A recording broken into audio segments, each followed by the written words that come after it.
ಸಚಿವ ಪ್ರಿಯಾಂಕ್ ಖರ್ಗೆ ಟೀಕಿಸಿದ್ದಾರೆ. ಜನಾಕ್ರೋಶ ಯಾತ್ರೆ ಮಾಡ್ತಿರೋದು ಅವರ ಪಕ್ಷದಲ್ಲಿನ ಆಕ್ರೋಶ ಮರೆಮಾಚೋಕೆ.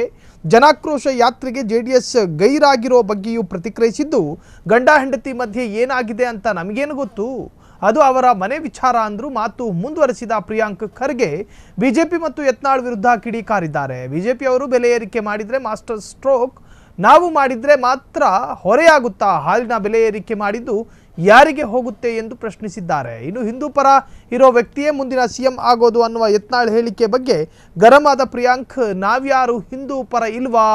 ವಲ್ಲಭಭಾಯಿ ಪಟೇಲ್ ನಂತರ ಅತಿ ಬಲಿಷ್ಠ ಗೃಹ ಮಂತ್ರಿ ಅಮಿತ್ ಶಾ ಅಲ್ವಾ?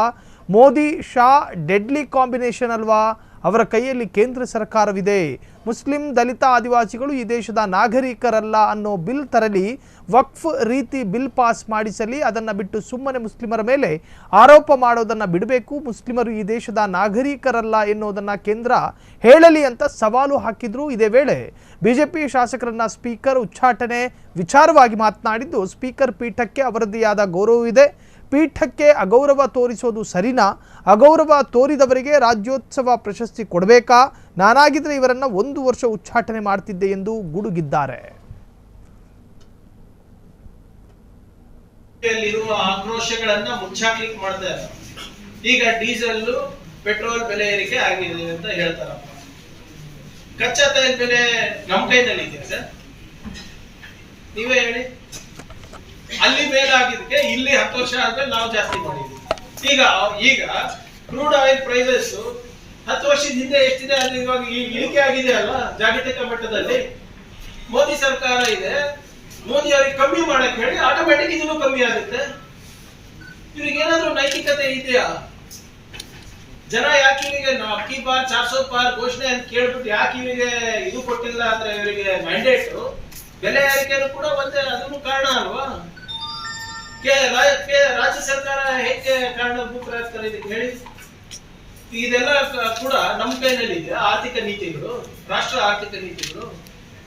ಅವ್ರು ಜಾಸ್ತಿ ಮಾಡಿದಾಗ, ಅವ್ರು ಟ್ಯಾಕ್ಸ್ಗಳು ಜಾಸ್ತಿ ಮಾಡಿದಾಗ, ಇಲ್ಲ ಇದು ರಾಷ್ಟ್ರದ ಒಂದು ಬಲಿಷ್ಠ ರಾಷ್ಟ್ರ ಕಟ್ಟಲಿಕ್ಕೆ ಅಂತ ಅವ್ರು ಹೇಳ್ತಾರೆ. ಹೌದಾ ಇಲ್ಲ? ಅವ್ರು ಯಾವಾಗ ಟ್ಯಾಕ್ಸ್ ಜಾಸ್ತಿ ಮಾಡಿದ್ದಾರೆ, ಸೊಂಕು ಜಾಸ್ತಿ ಮಾಡಿದ್ದಾರೆ, ಅವಾಗೆಲ್ಲ ಹೇಳಿದ್ದೇನು? ಇಲ್ಲಪ್ಪ ಇದು ರಾಷ್ಟ್ರ ಬಲಿಷ್ಠ ಮಾಡ್ಲಿಕ್ಕೆ, ಆರ್ಥಿಕ ವ್ಯವಸ್ಥೆಯನ್ನು ಸುಭದ್ರಗೊಳಿಸಲಿಕ್ಕೆ ಅಂತ. ಅವ್ರು ಮಾಡಿದ್ರೆ ಮಾಸ್ಟರ್ ಸ್ಟ್ರೋಕ್ಗಳು, ನಾವು ಮಾಡಿದ್ರೆ ಸಮಸ್ಯೆ ಆಗ್ತದೆ ಜನರಿಗೆ. ಈಗಲೂ ಅದೇ ಹೇಳ್ತಾ ಇದ್ದೀನಿ, ದಯವಿಟ್ಟು UPA ಸಂದರ್ಭದಲ್ಲಿ ಎಷ್ಟು ಇತ್ತು ಪೆಟ್ರೋಲ್ ಡೀಸೆಲ್ ದರ, ಅಷ್ಟಕ್ಕೆ ತಗೊಂಡು ಬನ್ನಿ, ಅದು ಆಟೋಮ್ಯಾಟಿಕ್ ಕಮ್ಮಿ ಆಗ್ತದಲ್ಲ ನಮ್ದು. ಅದು ಜನ ಆಕ್ರೋಶ ಏನ್ ರ್ಯಾಲಿ ಇದು? ಬೋಗಸ್ ರ್ಯಾಲಿ ಇದೆ. ಈಗ ತಾನೇ ಚಿಕ್ಕಾಪುರಿಂದ ಬರ್ತಾ ಇದ್ದೆ, 50 ಜನ ಇಲ್ಲ ಅಲ್ಲಿ. ಆಟೋನಲ್ಲಿ ಮಾತ್ರ ಪಾಪ ಕೂಗಕ್ಕೆ ಇಟ್ಕೊಂಡಿದ್ದಾರೆ.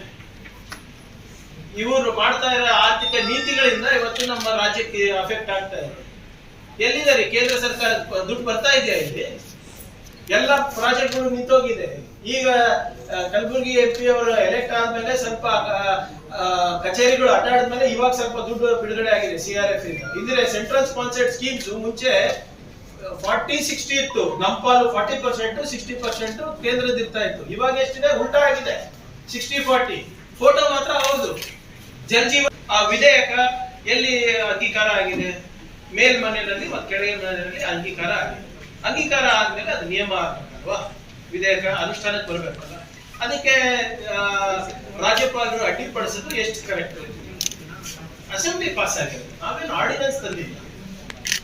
ಆಮೇಲೆ ಹೌದು, ನಾವು ಏನೋ ಬೇರೆ ವಿಭಿನ್ನವಾಗಿ ಮಾಡ್ತಾ ಇದೀವಿ, ವಿನೂತನವಾಗಿ ಮಾಡ್ತಾ ಇದೀವಿ, ಅಧಿಕಾರ ಕಸ್ಕೊಂಡ ಕೆಲಸ ಮಾಡ್ತಾ ಇದೀವಿ, ಏನು ಸಂವಿಧಾನವನ್ನ ನಾವು ಏನೋ ಒಬ್ಬರೇ ಮಾಡ್ತಾ ಇದೀವಿ ಅಂದ್ರೆ ನೀವು ಬನ್ನಿ.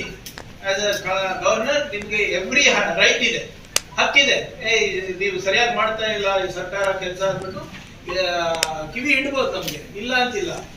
ಆದ್ರೆ what is unconstitutional in this? National law school ತಾವು ನೋಡಿದ್ವಿ, ಅದನ್ನು ಇದೇ ಮಾದರಿನಲ್ಲಿ ನಡೀತಾ ಇದೆ. ಬರೋಡಾನಲ್ಲಿ ನಡೀತಾ ಇದೆ, UP ನಲ್ಲಿ ನಡೀತಾ ಇದೆ, ಮಧ್ಯಪ್ರದೇಶದಲ್ಲಿ ನಡೀತಾ ಇದೆ.